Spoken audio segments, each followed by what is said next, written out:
GD 26 here, just Interests and Peers and Hobbies. And this is the Seneca Dragonfly. As you can see, I made a cover for it because I keep it behind the door. And that covers the front sight to protect it. I'll take that off. Here's the muzzle blade.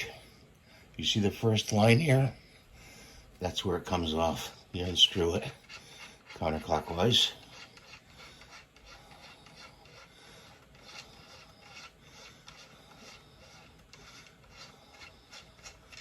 You take that off, and then you can put a moderator on it. This is the TKO moderator, 1/2 inch by 20 UNF. And that just screws on there nicely. And it's a slim line, so you can see your sights. Okay? It's not a, a fat boy. Fat boy won't be able to see your sights. You'll have to put a scope on it.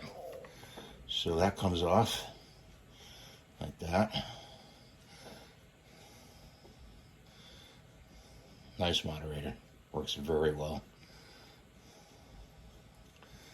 We'll take that off.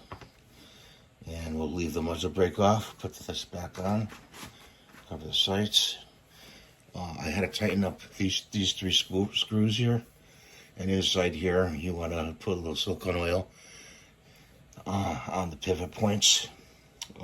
What else can I tell you? You have to cock it. You have to cock it before you pump it. Okay? And it's got a cross bolt safety right here. It's unsafe now. Fire is when it's showing red. So thanks for watching. Rate and subscribe and give me the thumbs up. If you have any questions, let me know in the comments below. Have a nice day.